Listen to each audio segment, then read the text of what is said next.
When it comes to work, I think there are many reasons why we do what we do.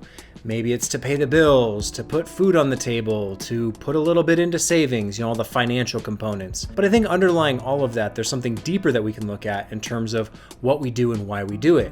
And I would tie it to three things: art, affluence, and audience. What do I mean by that? Well, there's the art component to what we do, which is a lot of the passion, the purpose, the drive to make something, to create, just because we can. The art of it, doing it for yourself and no one else. Sweet shot right here. The sun poking through. Oh my goodness. And then there's the affluence, the financial side, the money in the bank. The reason that a lot of us work is for those dollars and bills. You never know how these shoots are gonna go. Is it gonna be windy? What's the skies gonna look like? Where's the sun at in relation to the building? But it all worked out really, really well, as it tends to do for us often. It seems to always work out.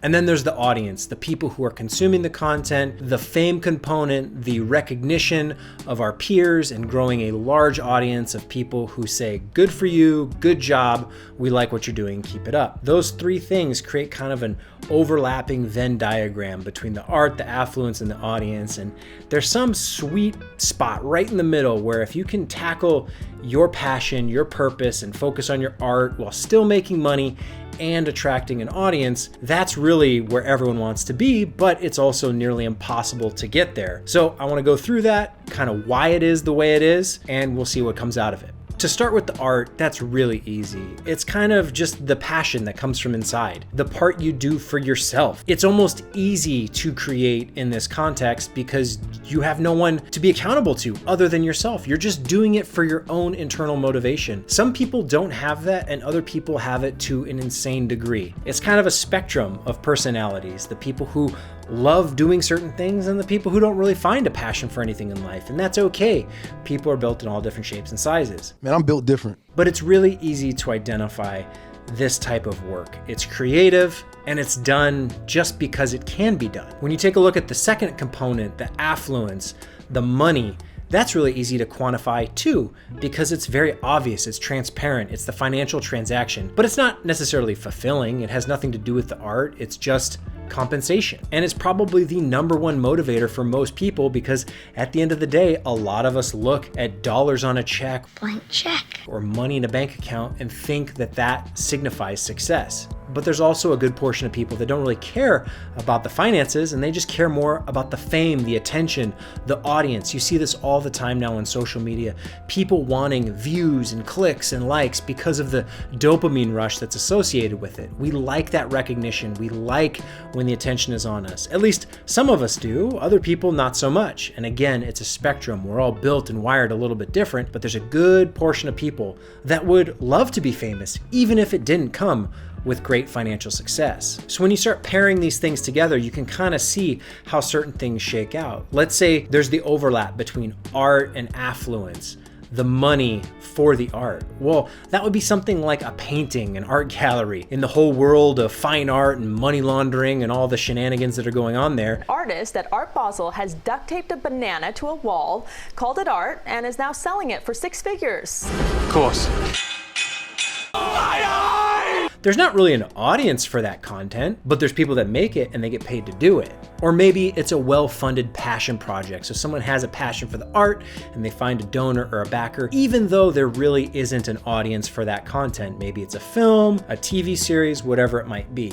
Alternatively, you can look at the art and the audience, and this is also pretty easy to identify too. It's dominant on social media. People creating content, being creative, having fun, getting lots of eyeballs, getting lots of attention, and really there's no financial component at all because you still have to take it that one step further and monetize, which almost ends up shifting things away, so to speak, from the art or from the audience. If you start catering to the dollar side of the equation, maybe the audience doesn't like it as much, or maybe it doesn't quite seem like it's fulfilling your passions anymore. And that's where they all kind of compete and overlap. You can also imagine something that's done for the financial component and for the audience component, but has no soul, no underlying art behind it.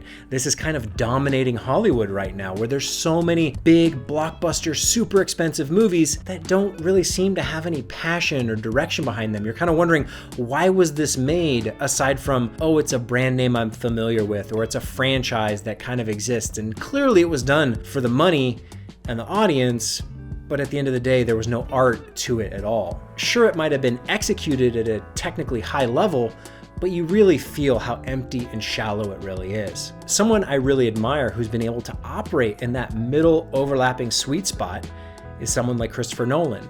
If you look at Oppenheimer and his most recent film, you really get to see that breakdown come to fruition. The overlapping of the art, the affluence, and the audience. Millions of people saw Oppenheimer and really liked it, and thus it made huge sums of money at the box office, all while being fueled by his passion for the project, the art side of the piece. That's a really hard space to operate in, and not a lot of us have that luxury where we can work on something that we truly love while still getting that fame and fortune and all that recognition. But when you look at Christopher Nolan's career, you can kind of see that trajectory from some of his first films that were relatively simple and quaint, and something like Memento that was this really cool, unique passion project, and all the things he did since then. The Prestige, The Dark Knight, Inception, Interstellar. For whatever reason, he's one of the filmmakers who never sold out for Hollywood. Same can be true of Quentin Tarantino, who's just kind of done his thing for a couple decades now, making what he wants to make, and the fame and fortune comes alongside the art. Sometimes you'll see a work of art, a something, and you'll say, that thing just changed everything. It was so wild that it influenced so many other films afterwards. They tried to be like a Pulp Fiction movie, or they tried to be wild. I think it's very hard to operate in the reverse. It's very rare that you could do something just for the financial gain and ultimately reach your artistic goals, or do something just for the sake of building an audience and ultimately be fulfilled for your artistic side. I think if you look at some of the biggest names in Hollywood and why they're most respected is because they focused on the art first, and they did that regardless of everything else. They found a way to fund it, they found an audience to view it, but it was the growth over time that really led to the monumental success that they both enjoy today. That's very rare, but it's not impossible. But the secret is focusing on the art first. Do what you love, find a way to make it work, and the audience will come and the affluence will come, and you'll be able to combine all three into this powerhouse of artistic expression where you're able to do what you love and have the financial resources to afford it and the people and the audience to consume it. The key there is really persistence, and that's what a lot of people tie success to. Just doing it regardless of what everyone else says, regardless of the obstacles in the way. Just keep doing it, keep going, and eventually you might end up reaching your goals. You might not too.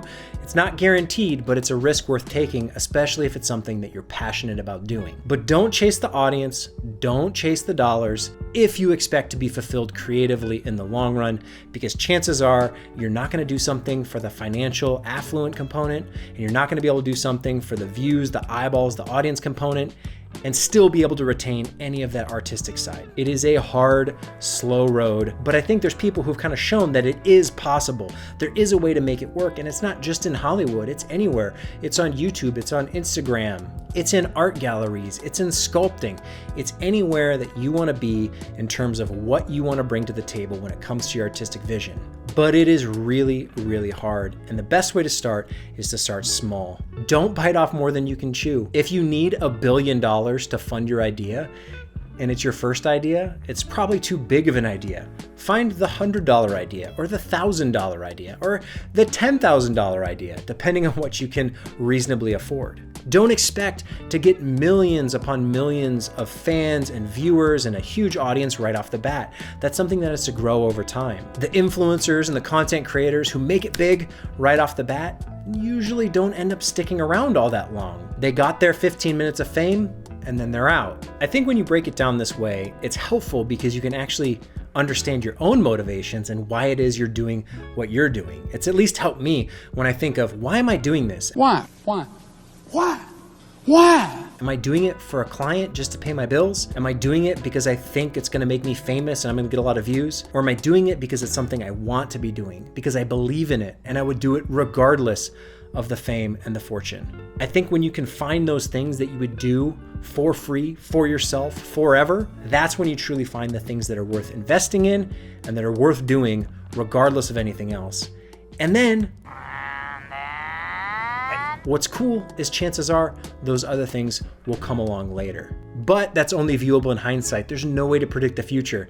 So if it's something you believe in, you kind of just have to do it and keep doing it and don't stop. And then maybe one day you can look back and see how far you've come. That's at least just what I've noticed, but I'd love to hear if you have any thoughts on it. Please feel free to leave a comment down below.